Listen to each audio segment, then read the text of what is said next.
Hello, welcome to another super video. This is definitely not my third time recording this. Okay, so here today we are going to be proving the Goldbach-Euler theorem, or rather solving for it. Here's the problem statement. Understand it, take a moment to pause, really kind of think about it. I'm not going to read it to you because I know that you can read. And once you're ready and comprehended the question, unpause and watch it and go through a thought process. Okay, so now that you've done that, let's think about the problem here, right? We're given the set condition of S, and we're saying just sum over 1 over x minus 1 for all x in this S. Now, not only is x minus 1, 1 over x minus 1 a really ugly expression, but S itself is pretty ugly, right? I don't want to sum x in S. What is that going to tell me? Instead, we want to know and substitute for x into what we do know, right? Namely that if x is in S, then we know that it must satisfy this value, right? It must be of this form. Okay, so we want to change our summation, namely this subscript, this bottom part, into something that's more manageable.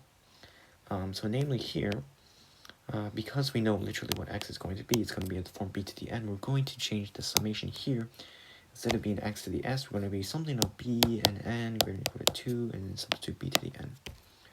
Right, and so writing that more formally, don't be scared by notation or whatnot.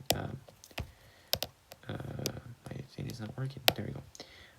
Writing that more formally, that's really what we're just saying is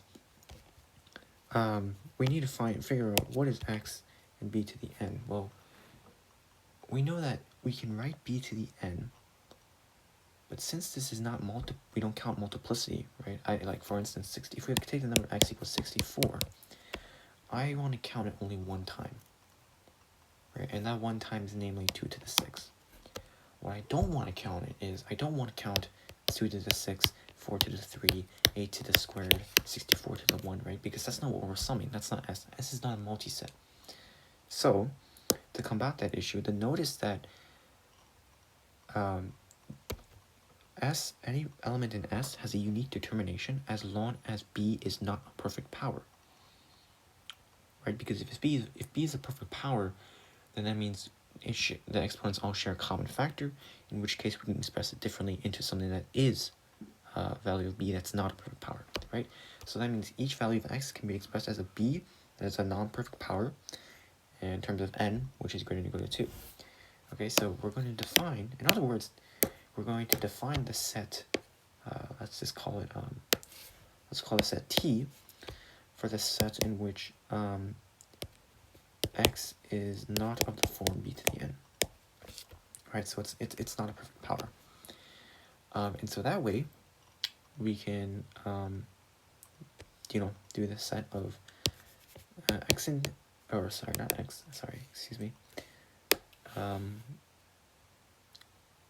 Let's change our dummy variable. Let's do m and t of the sum of n greater than or equal to 2, right? Because we need n greater than or equal to 2 of the value of 1 over m to the n minus 1. Okay. Awesome. So now the question is, what do we do about this term? So we wrote it in a little bit nicer way. It's not, arguably not much nicer than this, but it's nicer in that we can actually manipulate this term, right? Because if we have it like this, we can't manipulate anything. Or maybe there is some form of manipulation that you might see, but it's better to write it out explicitly like this, in which case our end goal is much more clear. But let's focus on manipulating this. So we know that x minus 1, namely this denominator term, is really ugly, right? We don't like this.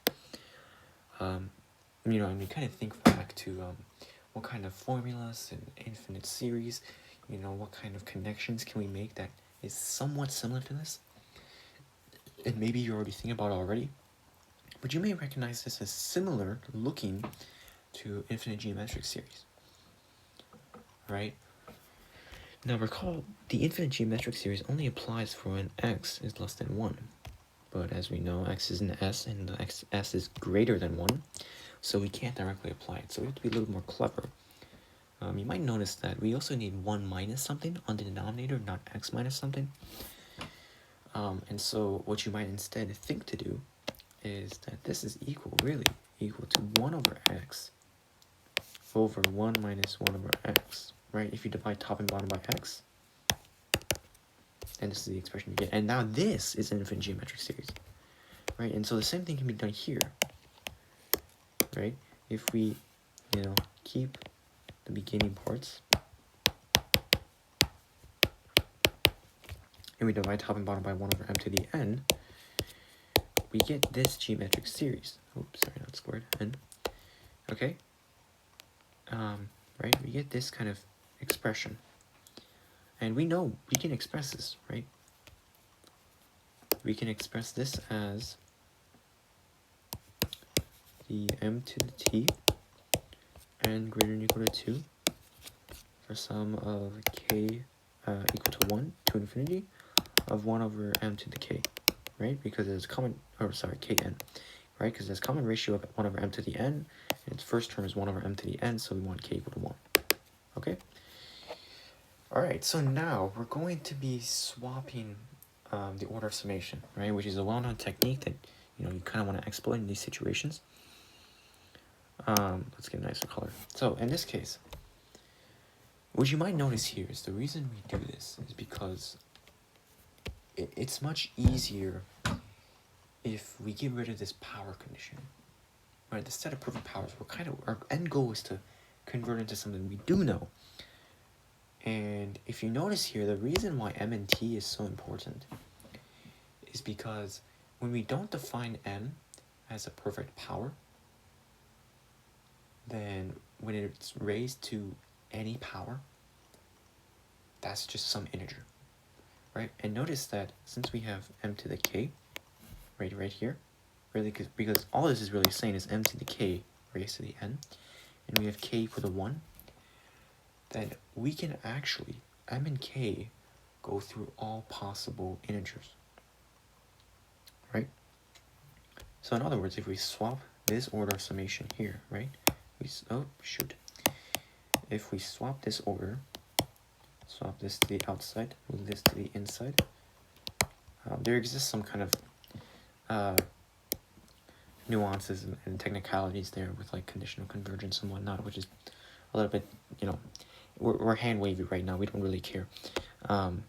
And now we consider this sum, right? Well, if m varies over the set of non-powers, and it's risen to a power, then we know that since every integer can be expressed as a power of a non-power, then we know that this varies over all integers, right? That's the reason why k equals 1 is so important, and why n greater than or equal to 2 is restricted.